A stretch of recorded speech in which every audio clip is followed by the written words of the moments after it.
Hello dear student, good evening सभी को and welcome to engineers वाला। तो चलिए आज के सेशन में हम एक एग्जाम पर बात करने वाले हैं। जो एग्जाम हर एक स्टूडेंट का सबसे फेवरेट एग्जाम होता है वो है आपका यूपीपीसीएल जेई एग्जाम के बारे में हम बात करने जा रहे हैं।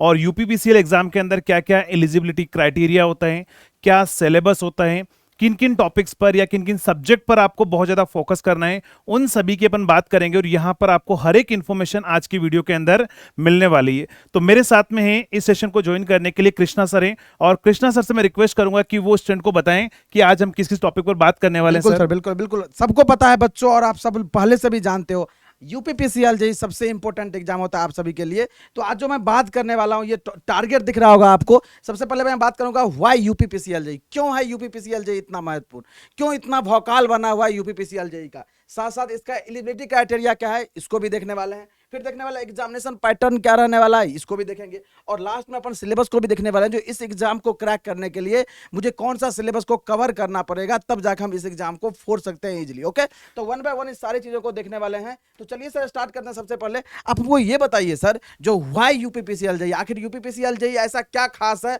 अदर जेई एग्जाम से, जो बच्चों का इतना इतना इंतजार रहता है, जो यूपीपीसीएल जेई आएगा सर और हम इसको क्रैक करेंगे। Yes sir, yes sir.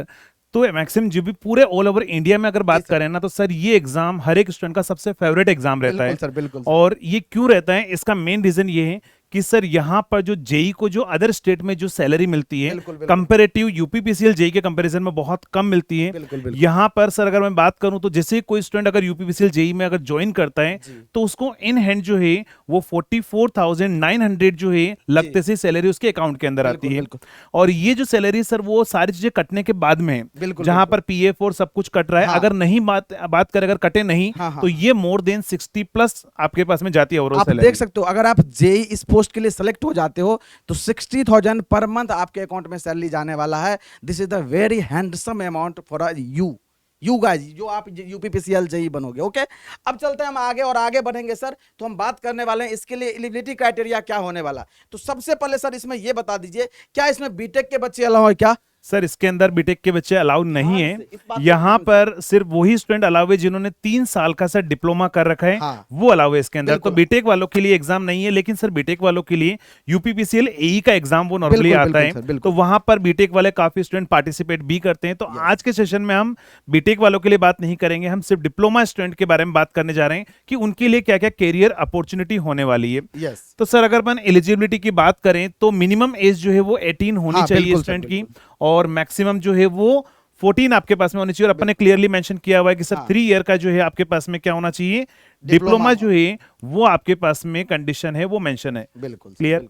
तो सर अगर आगे बढ़े अगर अपन, तो और स्टूडेंट के लिए क्या क्या चीजें हैं सर? इसके बाद हम आगे बढ़ते हैं तो जस्ट हम एग्जाम पैटर्न पे बात करेंगे सर। और एग्जाम पैटर्न बहुत ही ज्यादा बेहद महत्वपूर्ण है, क्योंकि आप जिस एग्जाम के लिए फाइट कर रहे हो ना, उस एग्जाम में क्या क्या चीजें आने वाला है इसको भी जानना बेहद जरूरी है। तो मैं बता दूं बच्चों, ये टेक्निकल पोर्शन जो आप पढ़ते हो इलेक्ट्रिकल इंजीनियरिंग, और इस टेक्निकल में कौन कौन सा सब्जेक्ट आता है मैं डिटेल में बताने वाला हूं, टेंशन नहीं लेना है। तो टेक्निकल जो है ना 150 क्वेश्चन आता है और 150 marks. Each question carry 1 marks, इस बात को ध्यान रखिएगा। और यहाँ पे नेगेटिव मार्किंग भी होते हैं, इसको भी ख्याल रखिएगा। इसके बाद जनरल अवेयरनेस से आता है 20 क्वेश्चन 20 मार्क्स। ओके, इसके बाद रीजनिंग का हो गया 20 क्वेश्चन 20 मार्क्स। इसके बाद जनरल हिंदी, आपको हिंदी भी पूछा जाएगा, 10 क्वेश्चन 10 मार्क्स। इस तरह से आपके पास टोटल 200 क्वेश्चन हो गया, 200 मार्क्स। और आपके पास टाइम मिलने वाला है, दैट इज 180 मिनट, 3 आवर का टाइम रहने वाला है। यहाँ पे देखो टाइम भी मेंशन है, ड्यूरेशन 3 आवर के रहने वाला है। ये है बेहद ही इंपॉर्टेंट टाइम गेम है, मैं बार बार आपको बोलता हूं ना। और सर बेहद यस सर, अगर आप कंपिटेटिव एग्जाम में जाते हैं ना, तो ये जो क्वेश्चन है 200 क्वेश्चन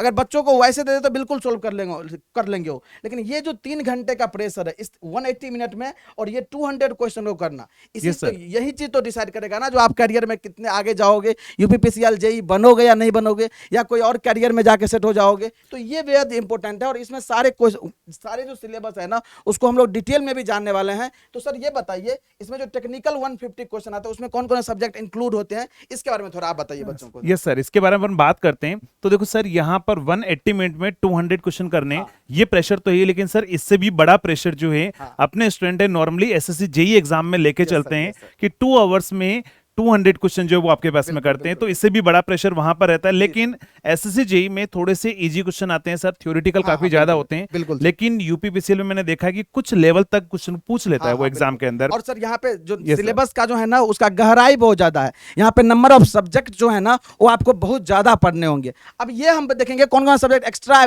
पढ़ना पड़ेगा जो कि एसएससी जे में मुझे नहीं पढ़ना होता है। तो चलते हैं हम सर नेक्स्ट स्लाइड पे, और नेक्स्ट स्लाइड पे यही लिखा गया है। और जब भी यूपीपीसीएल जेई की वैकेंसी आती है तो उसके नोटिफिकेशन में ये चीज मेंशन होता है जो लेटेस्ट डिप्लोमा सिलेबस को कवर करेगा ये एग्जाम, इस बात को ध्यान रखिएगा। इसलिए मैं जो ये सिलेबस बनाया हूं ना सर, उसमें मेंशन भी है यूपी डिप्लोमा सिलेबस। अभी जो यूपी का डिप्लोमा सिलेबस है ना वहीं में ये सारा सब्जेक्ट मेंशन है। सर थोड़ा बच्चों को सर बता दीजिए ये कैसे डिफरेंट है एसएससी जेई के सिलेबस से सर। यस सर इसके अंदर जो एक सब्जेक्ट है वो है आपके पास में बेसिक इलेक्ट्रॉनिक्स। तो basic electronics sir SSC JE में भी होता है, तो ये कॉमन है, जो एसएससी जेई के स्टूडेंट है वो भी सभी पढ़ते हैं। प्लस अगर हम बात करें सर इलेक्ट्रिकल मशीन, नेक्स्ट होता है आपके पास है power system, measurement, utilisation, basic electronics. Sir ये सब्जेक्ट ऐसे हैं जो सभी के अंदर कॉमन रहते हैं हर एक एग्जाम के अंदर। एसएससी जेई का ये टोटल अपना सर टेक्निकल सिलेबस रहता है। लेकिन इसके अलावा सर यूपीपीसीएल में मैंने बहुत सारे स्टूडेंट को पढ़ाया है, और मैक्सिमम स्टूडेंट ये बोलते हैं कि सर अगर यूपीपीसीएल जेई का एग्जाम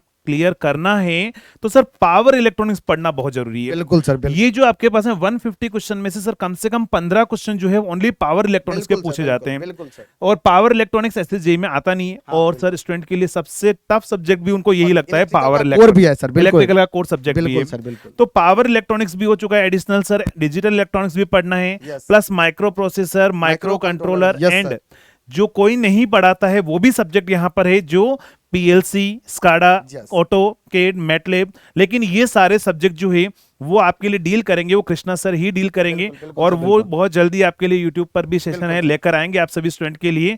तो डेफिनेटली आपको ऐसा इंतजार नहीं करना है कि ऐसा हम कहाँ पढ़ेंगे, या फिर मैक्सिमम स्टूडेंट सर यही बोलते हैं कि सर इनको कहाँ से पढ़ा जाए। बिल्कुल सर, बिल्कुल बस वही है। तो इनके लिए क्या बोलना चाहोगे सर स्टूडेंट को? कि बच्चों को मैं यही बता दूंगा ना, अगर आप इसको डील करना सीख गए ना, यार ये तो बहुत डिफिकल्ट सब्जेक्ट है। बात रही इसकी तो PLC, SCADA, AutoCAD, MATLAB ये ज्यादा बड़ा नहीं है, बस बोलते हैं ना नाम ही फेमस है। बस तुम एक बार इसको देखो तो एक बार। मैं अभी सेशन प्लान करूंगा, बहुत जल्द प्लान करूंगा, इसी वीक में प्लान करूंगा पीएलसी स्काडा का सेशन, और मैं आपको दिखाऊंगा जो ये बिल्कुल टफ नहीं है। बस आपको इसको परिचय पात्र नहीं हुआ है ना, आप इनसे मिले नहीं हो कभी, एक बार सर बच्चा मिलता है ना फिर तो उसका फैन फॉलोइंग हो जाता है। एक्चुअली बच्चों को टफ इसलिए लगता है ना, जब पहली बार सर जब कॉलेज में स्टूडेंट जाता है और डिजिटल इलेक्ट्रॉनिक्स जब पढ़ता है तो फैकल्टी A+A = जब सब A लिख देता है ना, तब भी बच्चे को डाउट लगता है कि यार A+ है तो हमने तो पढ़ा 2A होता है। बिल्कुल तो सर अगर ये चीज अगर बच्चे को टफ लग सकती है तो सर थोड़ा सा ये क्या पहली बार जब पढ़ते हैं ना तो टफ लगता है। अभी तक क्या स्टूडेंट ने ये चीजें पढ़ी नहीं है, इसलिए वो सोचता है कि ये टफ है,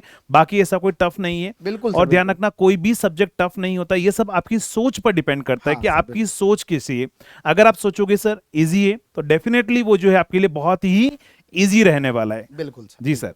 अब इसके साथ साथ ये सर यहाँ अप्लाइड मैथ हो गया, अप्लाइड मैथमेटिक्स बहुत ज्यादा इंपॉर्टेंट हो। रिसेंटली जो पेपर हुआ था यूपीपीसीएल जेई का, तो 8 to 9 क्वेश्चन हर एक शिफ्ट में देखने को मिला था अप्लाइड मैथमेटिक्स से, अप्लाइड फिजिक्स से, अप्लाइड केमिस्ट्री से। इस तीनों सब्जेक्ट का भी वेटेज एग्जाम में बढ़ रहा है, लास्ट टाइम भी हुआ था और अब की बार जो पेपर होगा ना उसमें भी ये सब्जेक्ट आएगा। और अप्लाइड मैथमेटिक्स के बिना तो कुछ भी पॉसिबल ही नहीं है।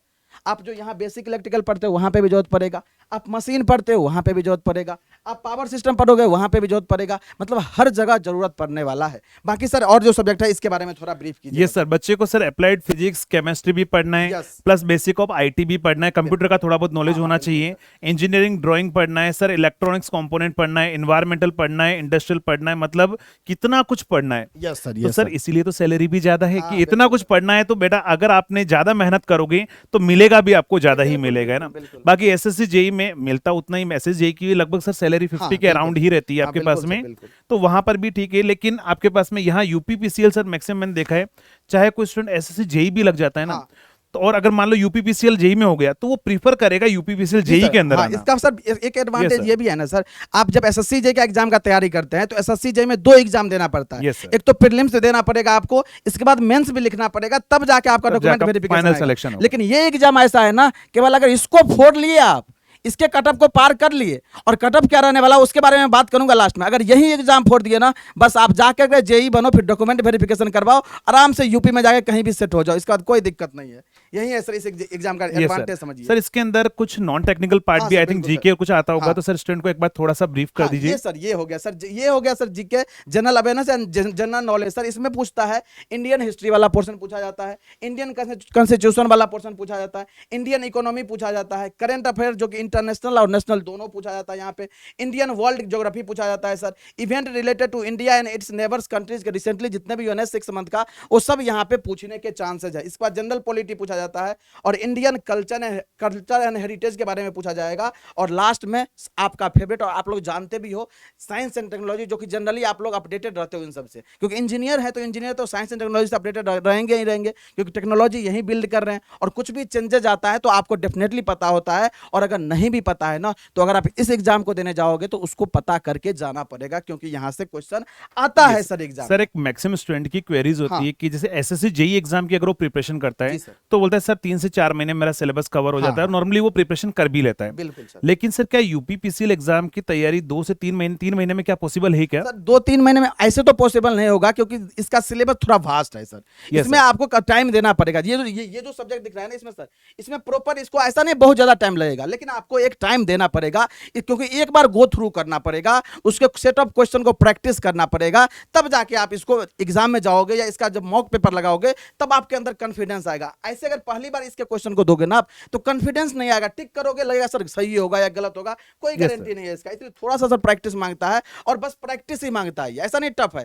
एक बार गो थ्रू कीजिए, मॉक पेपर लगाइए, इजीली एग्जाम क्रैक होता है। और बहुत सारे स्टूडेंट ने एग्जाम को अच्छे से क्रैक किया है, बेसिक से, बिल्कुल मतलब फ्रेशर बच्चा है, आराम से पढ़ रहा है, सारे कुछ कवर किया और जाके एग्जाम में अच्छा करके फोड़ के आया है। Yes sir. हाँ। तो मतलब स्टूडेंट को थोड़ा सा आपके पास नॉन टेक्निकल और आपके पास में हाँ। जीके जीएस पर भी ध्यान देना पड़ेगा सर बिल्कुल। और टेक्निकल में कुछ सब्जेक्ट जो है एक्स्ट्रा पढ़ने हैं। हाँ, हाँ, बिल्कुल। लेकिन यहाँ पर अब सब्जेक्ट वाइज स्टूडेंट बोलेंगे सर कौन सा सब्जेक्ट ज्यादा इंपॉर्टेंट होता हाँ, है और कौन सा नहीं होता है, तो उसके लिए भी हम बहुत जल्दी हाँ, हाँ, सब्जेक्ट वाइज आपका एनालिसिस भी हम लेकर आएंगे, जिसमें हम आपको ये बताएंगे कौन से सब्जेक्ट पर आपको ज्यादा फोकस करना है। हाँ। उसका सेशन भी हम बहुत जल्दी आप लोगों के लिए प्लान करेंगे। लेकिन पहले आप ये जो सारा सिलेबस है एक पेपर पर आप नोट करके अपनी दीवार पर लगा दो, बिल्कुल क्योंकि सर होगा क्या कि जैसे स्टूडेंट उठता है ना तो दीवार पर दिखेगा अच्छा ठीक है पढ़ना है मुझे, तो वो थोड़ा सा मोटिवेट करेगा वो वाली चीजें ना। बिल्कुल। तो अब बस सर ये रीजनिंग Yes, की sir. बातें आती है सर। रीजनिंग में अब बात आती है रीजनिंग की, आपको पता है, क्योंकि आप लोग रीजनिंग बहुत अच्छे से पढ़ते हो, क्योंकि एसएससी जेई में सर रीजनिंग 50 मार्क्स का होता Yes, है sir. नॉन टेक में सर, और ये बहुत ज्यादा वेटेज रखता है। नॉन टेक पोर्शन आधा यही कैप्चर किया हुआ है। सर एज ए इंजीनियर अगर हम बात करें ना तो रीजनिंग अगर नहीं भी पढ़े तो वो हाँ। मैक्सिमम क्वेश्चन कर लेता है, ऐसा बिल्कुल कोई सर, बहुत बिल्कुल, बड़ी हाँ, बात वही नहीं होती। करना है। आप अगर एसएससी जेई के लिए पढ़ रहे हो ना,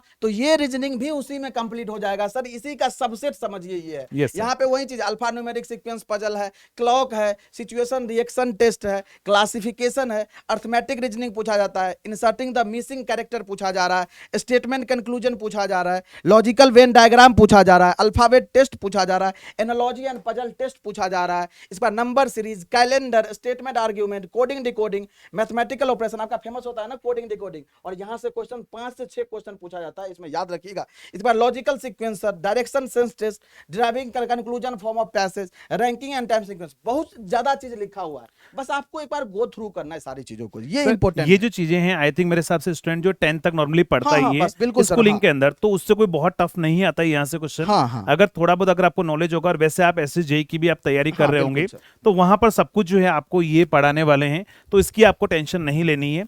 बस आपको जो है क्या करना है अपना टेक्निकल प्लस जीके वाले पार्ट पर थोड़ा सा हाँ, ध्यान रखना है, बिल्कुल। जो जहां पर सर ने फोकस किया है, जैसे कोडिंग डिकोडिंग की सर ने बात की है, Yes. तो वहां पर भी थोड़ा सा ध्यान रखना है इस चीज का आपको, है ना। यस। अब सर बात आती है सर और एक सब्जेक्ट है, यस सर। इसको हम छोड़ देते, क्योंकि हम 10th क्लास में सर, अगर मैं पर्सनली बात कर रहा हूँ Yes. सर, मैं हिंदी मीडियम का स्टूडेंट रहा हूँ सर, और 10th तक मैं हिंदी, 11-12 में भी हिंदी 50 नंबर का मैंने पढ़ रखा था। Yes, sir. बहुत ही मजेदार होता है। बस वही आप जो पढ़े हो ना 11-12 तक, उसको बस जस्ट रिकॉल करना है। यहाँ पे सर इंग्लिश में लिखा गया है, इसका जस्ट हिंदी वाला क्वेश्चन है, इंग्लिश में नहीं पूछा जाएगा क्वेश्चन, हिंदी में पूछा जाएगा। क्या सर? ट्रांसलेशन ऑफ सेंटेंस, इसके बाद sir fill in the blanks, इसके बाद ग्रामर वाला जो जिसको व्याकरण बोलते हो, हिंदी में व्याकरण बोलते हो, वही व्याकरण पूछा जाएगा। यहाँ पे प्लूरल फॉर्म पूछा जाएगा, कंप्रीहेंशन पूछा जाएगा, सिनोनिम्स एंटोनिम्स पूछा जाएगा, एरर डिटेक्शन पूछा जाएगा, वोकैबुलरी पूछा जाएगा और फ्रेजेस पूछा जाएगा। बिल्कुल आसान 10 क्वेश्चन आता है। और मैं बता रहा हूं, अगर आपने पढ़ रखा होगा ना बचपन में, बचपन इन द सेंस 11 12 में 10 तक, अगर अच्छे से कोई बच्चा सर पढ़ रखा होगा ना,